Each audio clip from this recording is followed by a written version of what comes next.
guys, perkenalkan gue Novia dari Aneka Warna selaku distributor resmi Zhiyun Indonesia. Nah, pada kesempatan kali ini gue mau berterima kasih sama Bursa Kamera Profesional atas undangannya nih buat gue. Nah, pada hari ini bukan cuma gue doang yang diundang sama Bursa Kamera Profesional, melainkan juga ada Andrew. Nah, boleh dong diperkenalin lebih banyak lagi nih. Boleh. Halo teman-teman, perkenalkan nama saya Andrew. Saya adalah seorang videographer dan konten kreator juga di YouTube. Bahkan ini lagi ngerjain beberapa project yang lagi viral-viralnya nih, ya kan, produk-produk biro. Oh ya, keren tuh kayaknya ya, produk-produk biro. Jadi buat kalian nih yang mau belajar tentang cara-cara bikin video, apalagi buat produk ya, bisa nih cek YouTube-nya si Andrew. Jadi kalian di situ juga dapet tips ya, Drew ya, tips-tipsnya ya buat nge-tag ya, keren-keren. Di tengah pandemi ini, Drew, kan kegiatan kuliah itu pasti nggak masuk ya, maksudnya jadinya di rumah aja nih. Gimana lu ngakalinnya, Drew, buat sekalian kuliah online, terus juga lu bikin konten juga nih. Gimana lu ngakalinnya, Drew?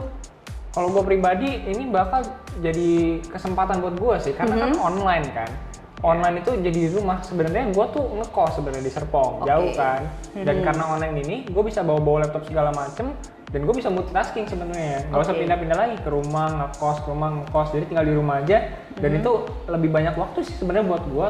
Cuman ya kekurangannya ya banyak tugas juga dari kuliah kan, karena kita kan nggak keluar, nggak bikin tugas ngumpul-ngumpul bareng, makanya tugasnya lebih nggak tahu dibanyakin kali ya. Iya, kalau online gitu semua jadi dibanyakin kan, tapi produksi video tetap jalan ya, Drew, tetap jalan. Ini kesempatan guys, kalian tuh mau buat video, kalian banyak waktu di rumah, pakai aja lah, manfaatkan. Betul, belajar, cari waktu untuk yang sebuah yang produktif lah. Bener gitu ya, sesuatu yang produktif. Jangan cuma viral-viral tapi nggak jelas.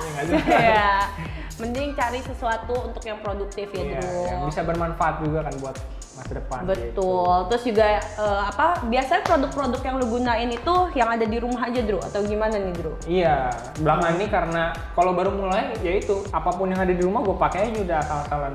Mau ada orang nonton mau enggak ya nggak masalah gitu. Cuman kan belakangan ini baru ada job-job masuk gitu, nah baru kita pakai modalnya buat beli lighting segala macem, properti lain sebagainya gitu sih. Buat ningkatin kualitas gambar. Betul, jadi memanfaatkan sesuatu yang ada di rumah ya. Iya, itu buat pertama-tama. Betul, buat kalian yang pertama kali jangan bingung-bingung ya. Jangan bingung-bingung. Mau nyari apa jangan bingung-bingung.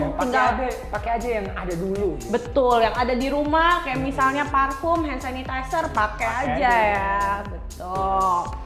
Dan gini, Drew, biasanya lo kalau ngambil video gitu, gear apa sih yang lo pakai? Gear-gearnya? Kalau dulu itu kan kita outdoor kan, kita suka travel segala macam. Nah itu gue kebanyakan pakai gimbal kayak gini, gitu kan. Kalau kamera mah sama-sama aja, gitu-gitu aja gitu. Cuman gara-gara belakangan ini sekarang lagi corona, kita di rumah aja, makanya gue nggak tahu ya, lebih gampang handheld sebenarnya, karena gimbal itu kan rada ribet juga kan kalau di rumah kan. Gitu sih, lebih handy aja, kita bisa kemana-mana bebas tangannya, karena studio juga kan cuma pakai satu meja, jadi ya lebih bebas lah. Cuman kalau misalnya emang kalian travel videografi dan lain sebagainya butuh shot-shot yang mulus, baru pakai gimbal. Betul, jadi tergantung ruangnya ya. Kalau ruangnya sempit ya memungkinkan untuk handheld aja. Gitu. Tapi kalau ruangnya luas terus juga outdoor, lo memerlukan gear lah istilahnya gitu ya, kayak gimbal ini. Oke, terus gue juga mau nanya nih, Drew, kalau misalnya bikin sebuah video gitu, lu harus bikinin kayak misalnya, gue bikin video, gue maunya gini, gue harus inget ini, kayak bikin skripnya gitu, atau lu let it flow aja gitu, let it flow aja gitu. Ini untuk apa nih? Video YouTube atau untuk video YouTube lo? Video YouTube. Kalau YouTube gue kadang-kadang pakai tulisan-tulisan apa aja yang harus gue ngomongin, cuman bukan full script. Halo, nama saya ini enggak. Cuman kayak gue mau ngomongin tentang kamera ini, gue mau ngomongin tentang pembahasannya ada apa aja, poin 1, 2, 3, 4. Udah gitu ya ngomong aja, apapun yang nanti kalau ada masalah-masalah ya bisa di-retake juga kan, bisa di-edit juga gitu sih. Jadi nggak yang bener-bener spesifik, tapi ya terstruktur juga apa yang kita mau omongin gitu. Jadi nggak buta tengah-tengah kayak gue mau ngomongin apa ya. Tapi gue juga pernah sih kayak gitu sih. Asal ya gue kalau bikin konsep-konsep gini kelamaan, akhirnya gue nyalain kamera, rekam aja, udah nanti baru diedit gitu. Jelek nggak jelek, post. Oke, Gitu tapi sih. kayaknya lebih enak ya kalau lu bikin kayak catatan kecilnya Iya, gitu ya. lebih terstruktur sih.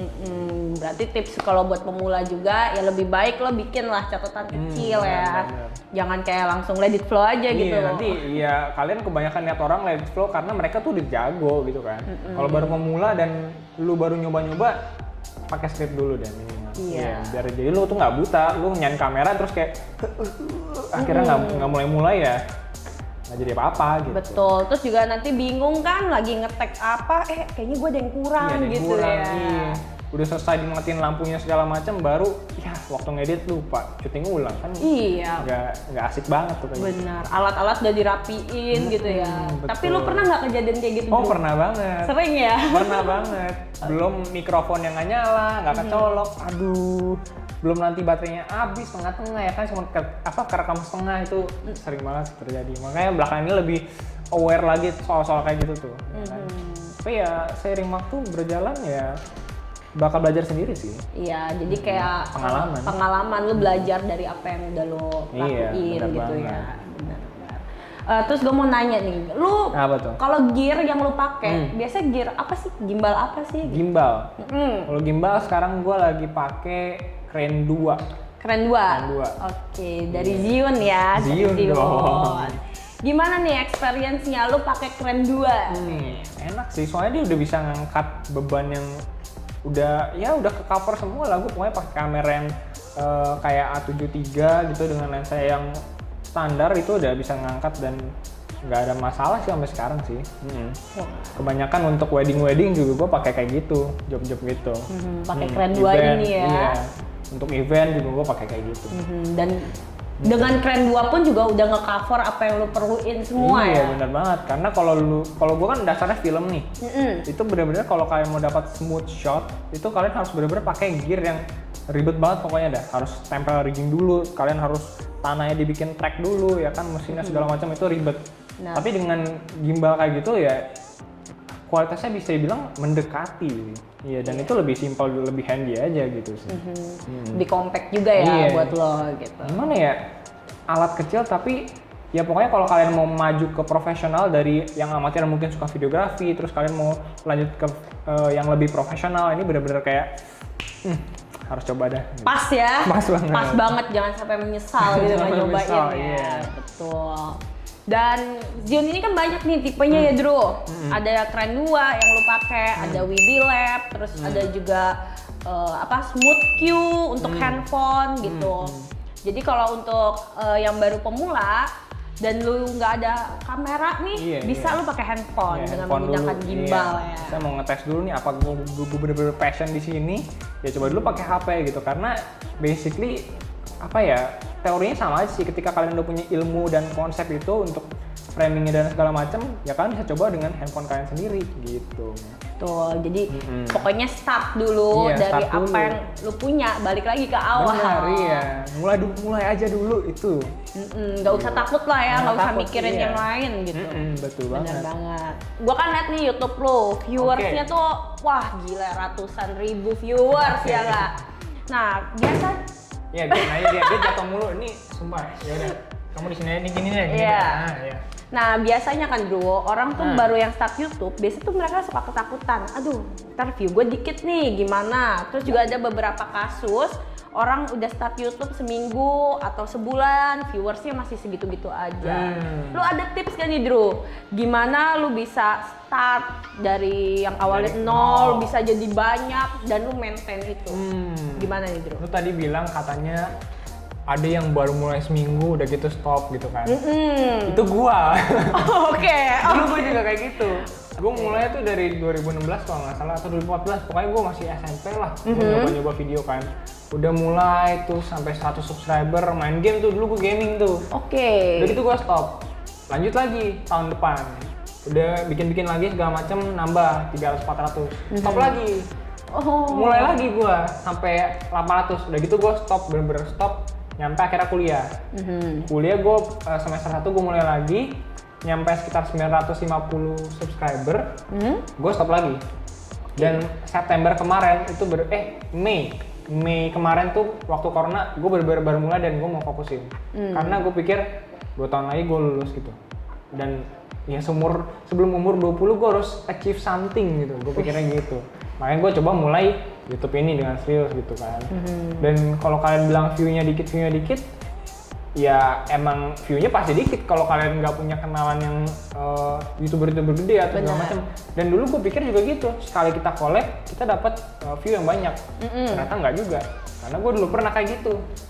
Gue dulu masih 950 subscriber, kemudian gue collab sama satu orang ini, temen gue yang cukup terkenal lah, punya 500.000 atau sekian di Instagram gitu kan. Dia naiknya tuh cuman dapat 3.500 view, bukan view, impression. Jadi ada 3.500 orang yang kesono satu hari. Udah gitu dia nggak sustain di situ. Jadi cuman nemplok doang, udah gitu besoknya hilang. Beda ketika gue belajar YouTube ini, algoritma dan segala macem. Dia tuh dari emang pertama mungkin sekitar 500 sehari, tapi dia bakal 500 terus setiap harinya. Jadi 500 orang ini datang dan nggak berkurang. Ya udah, jadi gue pikir, oh ya udah deh, gue nyantai aja dulu. Gue bikin 1 video, 2 video, 3 video, naik terus tuh berdobel, akhirnya 2000 orang yang nonton, 2000 orang nonton, dan itu terus-terusan. Jadi gue nggak upload apapun, dia bakal nambah terus. Nah baru akhirnya sekitar beberapa hari kemudian, gue upload 1 video nih Marjan. Nggak tahu kenapa itu performanya lebih tinggi. Mungkin karena kualitas videonya juga gue tingkatin dikit ya, lebih terstruktur lah, yang gue bilang pakai poin-poin itu. Baru deh udah sekitar 1 bulanan dia view-nya naik terus dan dilihat sama YouTube nih bagus nih. Udah di pick up, itu baru didukung sama algoritma YouTube.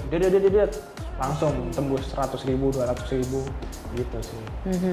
Jadi ya intinya kalau kalian baru mulai, jangan pikir kalian langsung bisa booming gitu.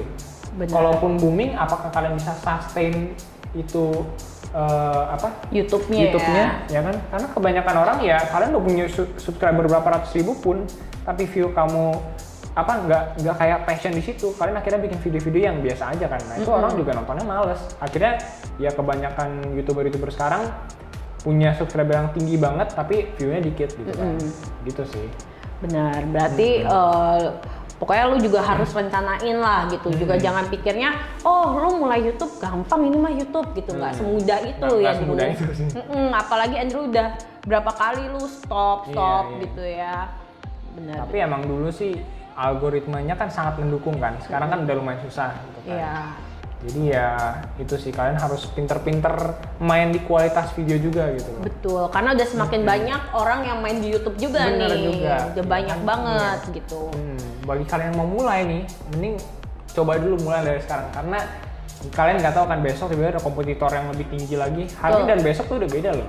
Gitu. Betul banget. Secepatnya aja udah. Betul banget. Dan jangan langsung mudah nyerah gitu ya. Minimal kalau mau YouTube, gue bilang setahun lah. Lu coba setahun dengan konsisten ya.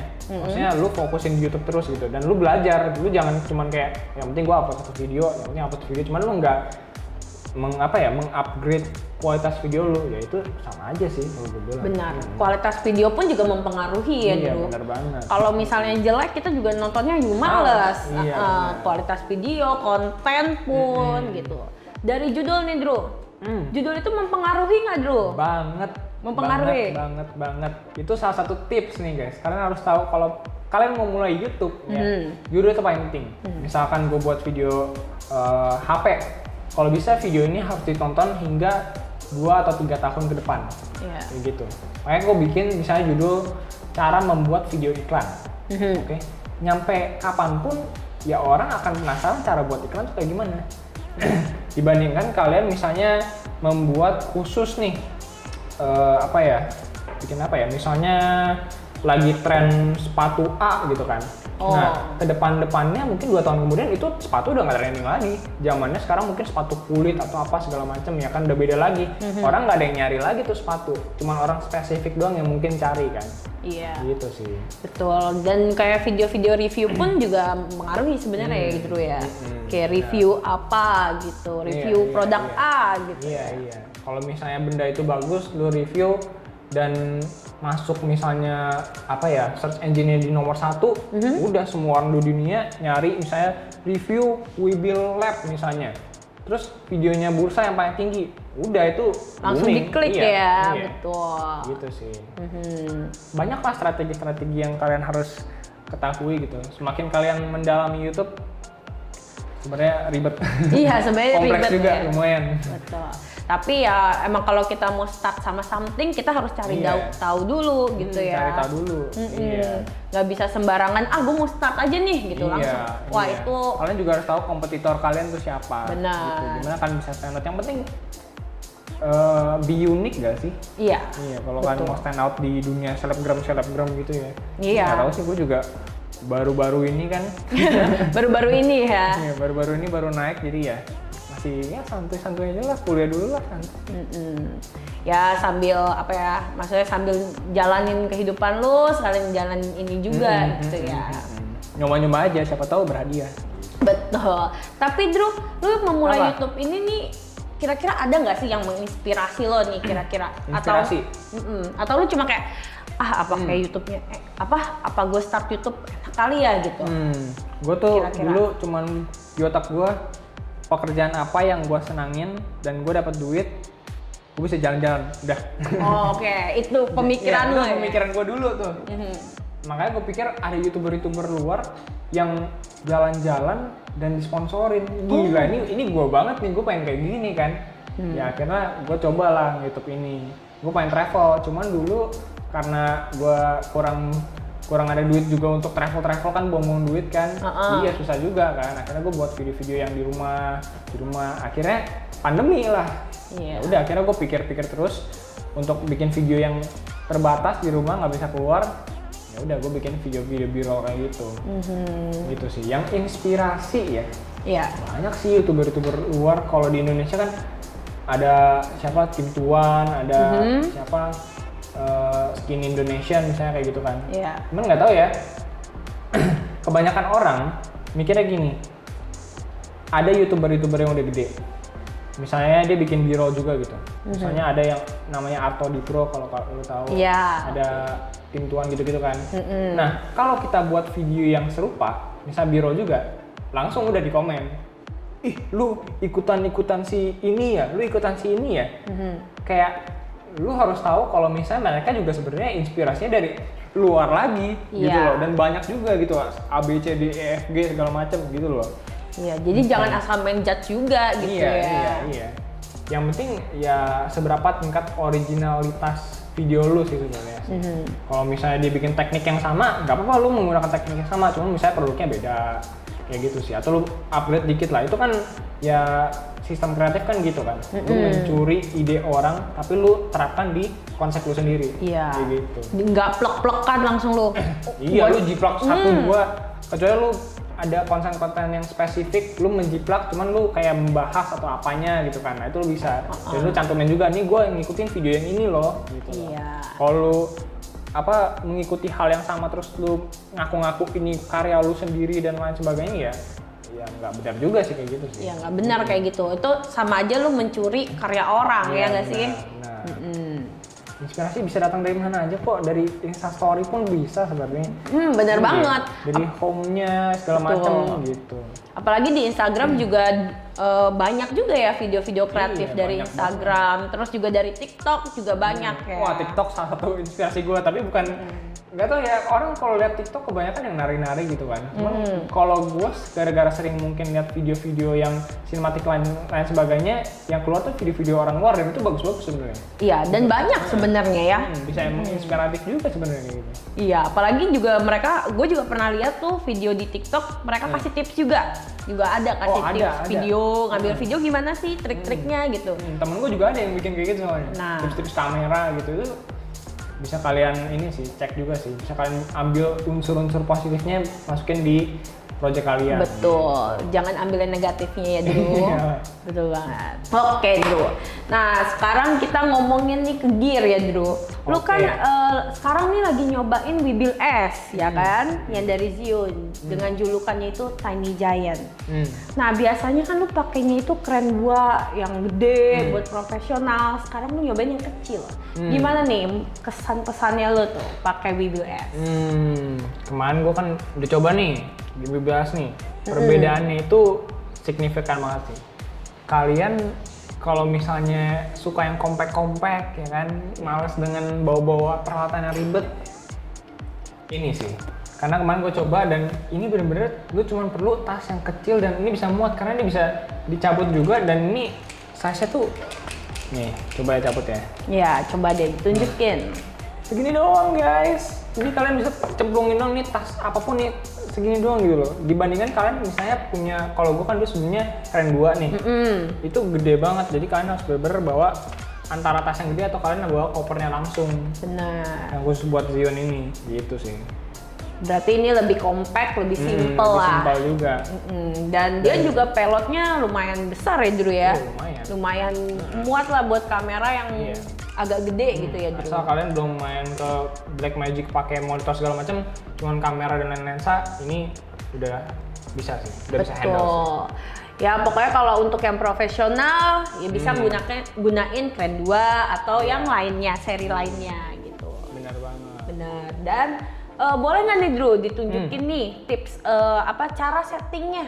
Cara settingnya? Ya biasa lu setting Weebill S gimana sih gitu, boleh nggak nih Drew? Nah ini gue ada kameranya nih, lu bisa pakai buat contoh stabilinnya. Oke, coba ya, ini kita mountingnya taruh dulu dan selalu bawa koin 1000 guys, kemana-mana tuh. Ini benar-benar membantu banget ya. Bermanfaat lah ya. Iyalah, mau syuting kemana-mana kalau nggak ada ini tuh pusing lah. Karena ini pas banget untuk nge-screw gini. Tuh.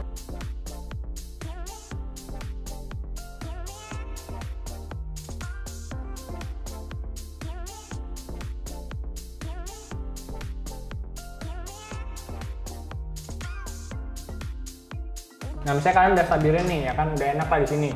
Nah, baru kalian nyalain. Misalkan, ya lama ya guys. Nah, misalnya udah on ya kan. Setelah kalian mainin, enaknya Weebill S ini, ya kan punya quick release. Misalnya kalian mau ganti kain health, ini kalian tinggal matiin. Ini ada quick release. Tek. Gitu. Nah, jadi lebih enak ya, iya, simple. langsung pindahin health bisa. Foto-foto, balik lagi ke sini. Gitu. Nah, cetak. Langsung. Kalian kalau punya kamera yang sama, lensa yang sama, nggak usah dikalibrasi lagi. Maksudnya nggak usah di stabil-stabilin lagi, udah jadi. Tinggal mainin lagi. Nyalain lagi. Nah, jadi bakal Nah, ready to go. iya, jadi langsung siap lagi ya buat nge-shoot Betul lagi banget. gitu. Ini mode-modenya juga lumayan enak sih. Nah, mode mana nih yang menarik buat lo yang biasa lo pakai dari Weebill S itu apa? Kalau biasa gue sering pakai PF atau pen follow. Karena gue sering lari-lari nih. Lari-lari nge-track orang, ini enak banget. Ya kan, masih bisa nge-pen tapi stabil juga. Tapi kalau gue pengen lagi gila, lagi pengen dapat shot yang bener-bener aneh, itu gue pakai POV mode. Oke. Ya, POV mode ini kalian bisa kayak, wah pokoknya udah ini kalian mau dapat shot teraneh pun, mau muter-muter gimana juga dapat gitu dan mulus gitu enaknya. Jadi kalau misalnya gue tuh ke Ancol kemarin, gue boleh ngomong Ancol gak sih? Gak apa-apa. Gue kemarin ke Ancol nih, terus bikin video, misalnya gue mau dari pohon turun ke bawah, nge-track kayunya ke pasir-pasir bawah, terus ada orang lari. Nah, ini lah. Cocok banget ya, asik Iya, banget. bisa kemana pun loh ini. Wah, suka lah gue ini, the best. Gimbal the best ya. The best. Simple, compact, dan mode-modenya oke, bisa di package kemanapun. Cocok banget. Oke, terima kasih buat Andrew buat sharing-sharingnya hari ini, tips-tipsnya juga keren-keren banget. Siap. Dan terima kasih juga untuk Bursa Kamera Profesional untuk kesempatannya hari ini. Jangan lupa subscribe YouTube channel dari Bursa Kamera Profesional dan follow Instagram Bursa Kamera Profesional di @bursakameraprof dan official Instagram Ziontech Indonesia di official_Ziontech_Indonesia. Dan juga Andrew, follow Instagram @andrewhow_2 dan kalau mau di YouTube @andrewhow. nah jangan lupa subscribe juga. Thank Siap. you, see you.